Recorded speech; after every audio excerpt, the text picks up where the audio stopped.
In view of the complications involved in understanding the concept of democracy, we focus on the basic features of democracy, which will help us in distinguishing democratic government from the non-democratic government. To learn the basic concept of democracy, we take an imaginary example. Let us imagine a territory situated far away from the civilized world and populated by small size of population. People in the territory are living in disorderly manner. In such a situation, each one will be thinking of betterment of himself and his own interests. There will be fights over the means of food, firewood. Livestock of weaker will be snatched away by the stronger ones. Rule of might is right will prevail in the group. Conflicting interests will make everyone suffer. It will give rise to rivalry, competition, and disputes amongst the people. People will need protection and internal order. When the internal security is endured, there is a fear of external aggression.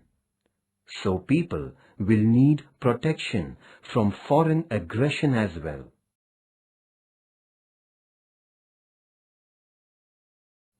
This will make the people realize that there are some problems which are to be solved collectively.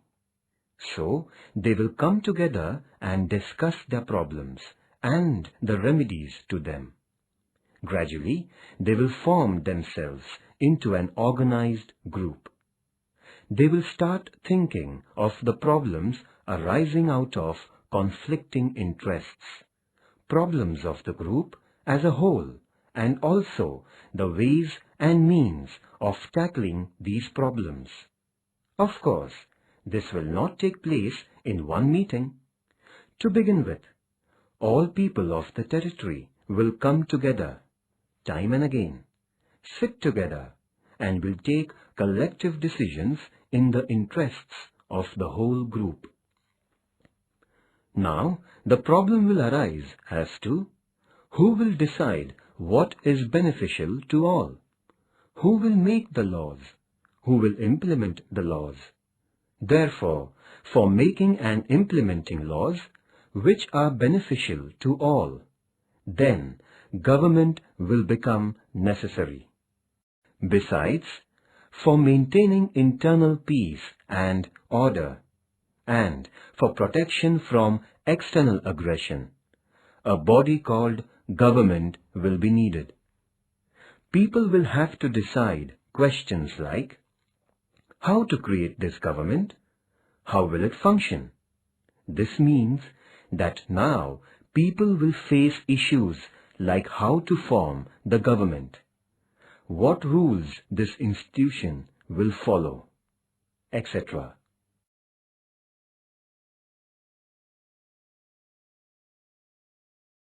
In the beginning, all people of the territory will come together to take collective decisions to solve problems before them. But with the passage of time, population will increase and it will become difficult for all people to participate in the decision-making process. Even if they could, they will not have time, the desire and the skills to take part in all the decision. So, people will decide to send their representatives who can think, who can speak, and express their opinions, who have necessary skills to tackle complicated problems, and act on behalf of the people, and work for the general interests of the whole group. A few people who are representatives of the whole group will form a governing body and rule over the group. Thus, people will participate in the decision-making through their representatives and elect their rulers to implement the decisions.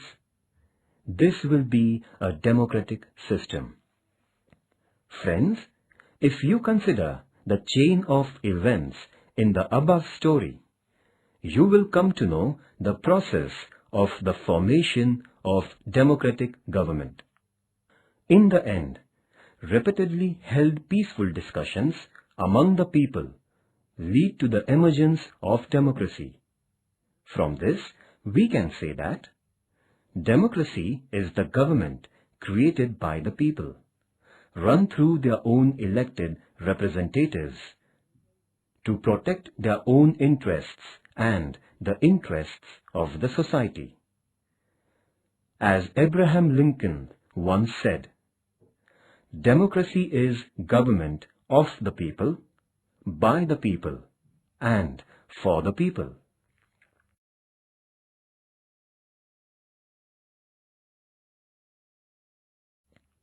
Here we have described how democracy can emerge. But sometimes in the same society, someone or a group that is very powerful may take advantage of the chaos in the society, resulting into dictatorship of one or a group. Friends, this was an imaginary example from which you can easily understand the process of formation of democracy or dictatorship. Following chart will help you in understanding this process in detail.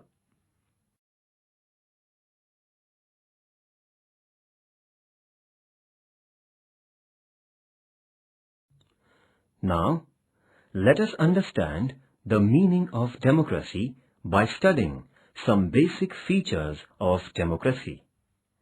Features of democracy. First, elected representatives of people and final decision-making power to the representatives. Democracy is a form of government in which rulers are elected by the people. Rulers are elected by the people is an underlying thing in democracy.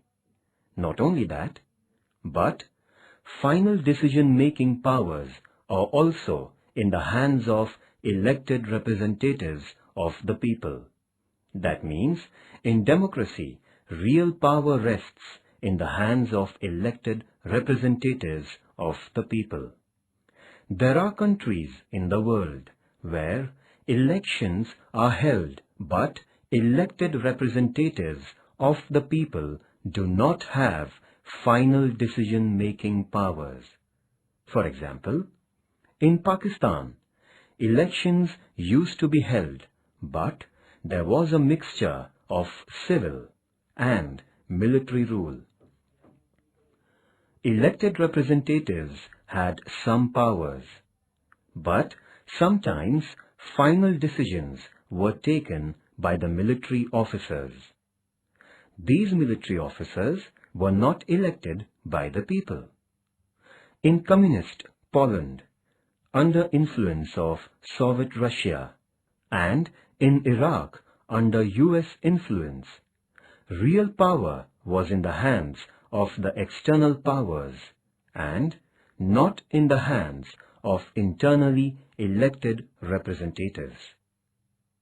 In the above example, it is realized that apparently these countries had formal democracy, but there was no democracy in the real sense. This means that in democracy, people should elect the representatives and real power should rest in the hands of those representatives. People's sovereignty. In democracy, people are sovereign, which means no one else has power over the people. In all, modern democratic country, people use the power through their elected representatives.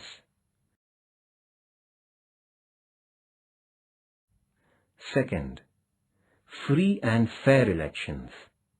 If any country is a democratic country, then the citizens of the country must have the freedom of electing their representatives. elections in free and fair atmosphere are essential in democracy. In countries like China, elections are regularly held, but in respect of the elections, the conditions are not conducive to free and fair elections. In China, elections are regularly held after every 5 years for electing their parliament, but only members of Communist Party of China are allowed to contest elections. So, government in China is always formed by the Communist Party.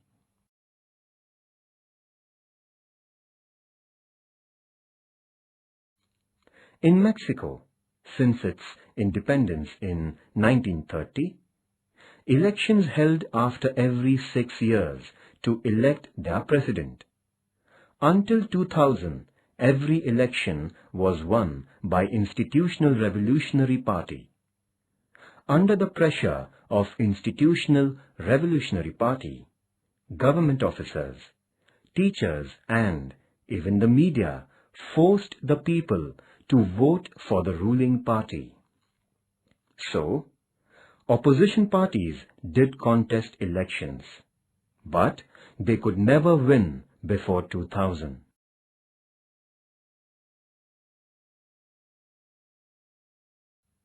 In short, in spite of elections in China, the people do not get real right to elect the representative. In Mexico, people seemed to have a choice, but in practice they could not exercise the same. In both examples, there was no way the ruling party could be defeated, even if people were against it. These are not fair elections. Therefore, these countries cannot be described as democratic countries. When people can contest elections fearlessly, without any pressure, true democracy comes into existence. So, a democracy must be based on free and fair elections where those currently in power have possibility of getting removed from the power. What is the importance of free and fair elections in the existing of democracy?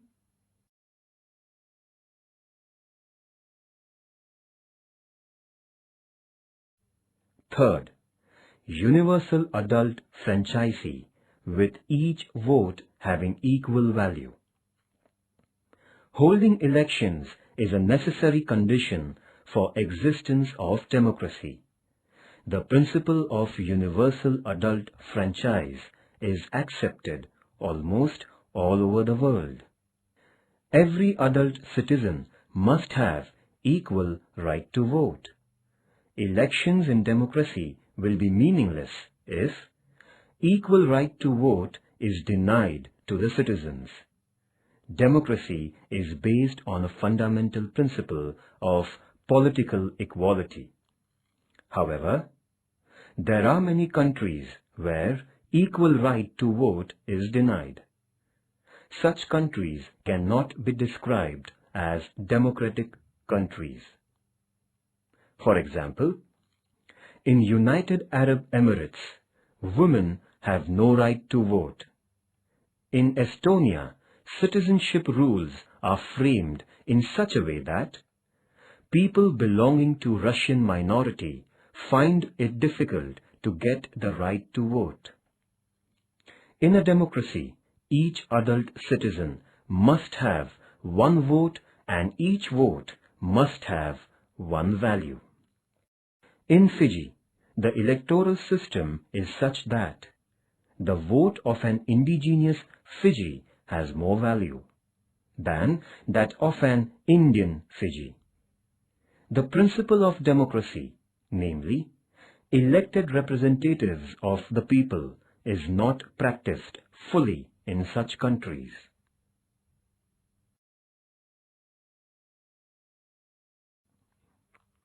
Activity. Discuss in the class what is universal adult franchise, why it is important. Fundamental rights and protection of freedom. In democracy, fundamental rights of the citizens are respected. Similarly, different freedoms are given to the individuals. For example, freedom of thought, freedom of expression, freedom to form association, freedom to criticize, freedom to approach the courts for protection of rights, etc. are same important rights. Similarly, all citizens must be equal before law. In a democracy, government cannot do whatever it likes, simply because it has won elections. Though the majority rules in a democracy, democratic government has to respect the rights of minorities and guarantee their protection. In democracy, elected government has certain rights and responsibilities assigned by the Constitution and the law. Government is accountable to the Parliament and finally to the people at large. Thus, a democratic government rules within limits set by Constitution and citizens' rights. Activity. Democracy is power of majority which respects minority. Discuss. From the above discussion, we come to know that democracy is a form of government in which, first, elected representatives of the people rule and these representatives has power of making final decisions. Second, elections are conducted in free and fair atmosphere. Third, adult franchise is provided and every vote has equal value. Fourth, fundamental rights and freedom of the people are protected. Explain the features of democracy. Activity. Discuss in the class whether above features are found in Indian democracy.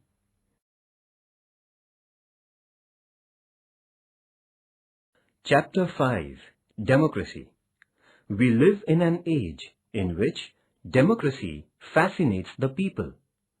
To speak of democracy is politically fashionable, so much so that even dictators or autocrats want their rule to be described as democratic. Democracy has expanded during the last 100 years to more countries in the world. More than half of the countries in the world today are democracies. The term democracy is known to all, but perhaps no one can define democracy in a sentence or two. The term democracy. The term democracy is drawn from two Greek words, demos meaning people and kratia meaning power. Thus, literally, democracy means the power of the people.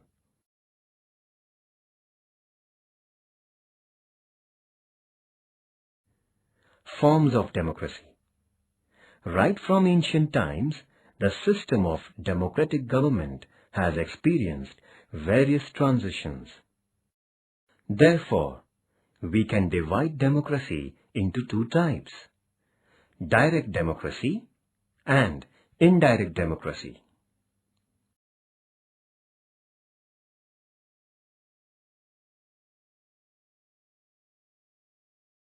Direct democracy. Democracy based on the direct participation of citizens is known as direct democracy. It was in existence in Greek city-states, particularly in Athens, 4th and 5th century BC. In direct democracy, there is direct participation of citizens in the decision-making process. Greek and Roman city-states were small in size. Besides, women, slaves, foreigners, etc.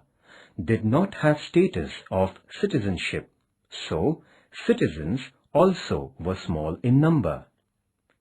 Public issues were also not as complicated as they are today. Therefore, citizens used to resolve public issues with discussions and mutual consultations. In direct democracy, people could directly rule over themselves. That means people were sovereign in real sense. In modern times, population has increased. Similarly, public issues also are getting complicated. Therefore, direct democracy has become impracticable.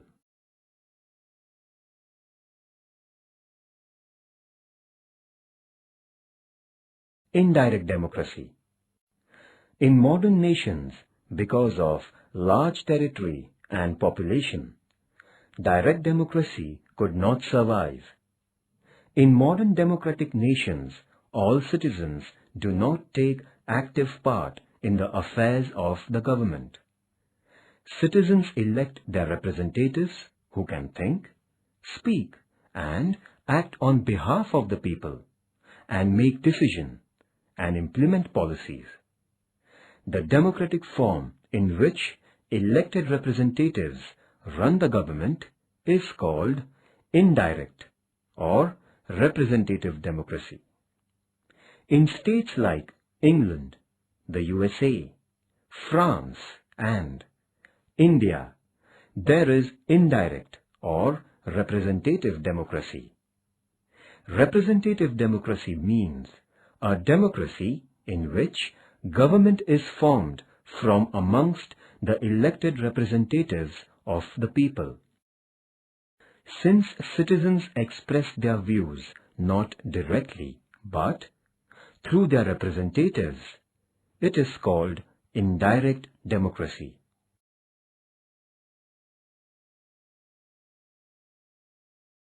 Indirect or representative democracy is of two types: presidential democracy and parliamentary democracy. In England and India, parliamentary democracy is in existence, whereas presidential democracy exists in USA and France. The problem with indirect democracy is that a very few people take real interest in political affairs or study political and other problems. Most of the people have practically no interest in government. This is particularly seen in the case of developing countries. Even then, participation of all citizens in governmental affairs is not possible today. Therefore, indirect or representative democracy is inevitable.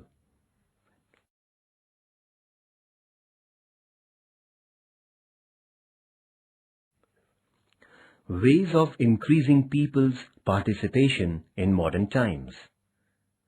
So far, we have studied two forms of democracy: direct and indirect. In today's situation, direct democracy is impracticable, but in indirect democracy, people do not have sufficient opportunity to participate. So, some countries, for example, France, Switzerland, etc., have adopted some measures for encouraging people's participation. They are: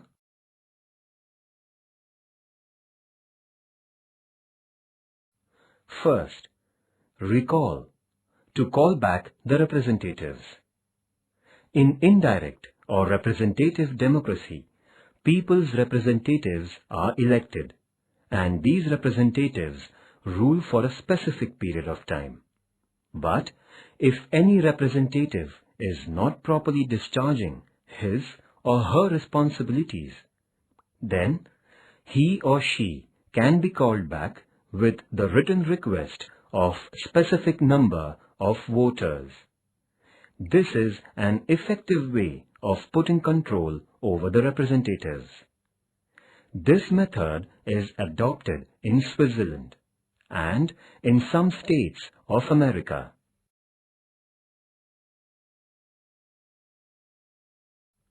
Second, initiative, proposal of law through public.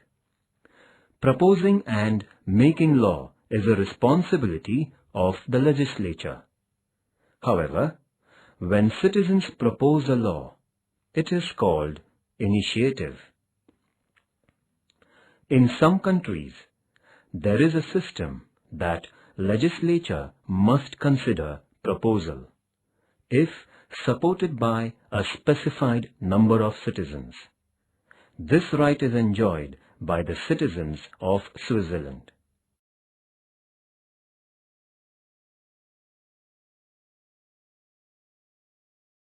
Third, referendum, to take opinion of people on public issues. This method is adopted to know public opinion on some important public issues and thereby include the people in the decision-making process. Decision is taken only after knowing the public opinion.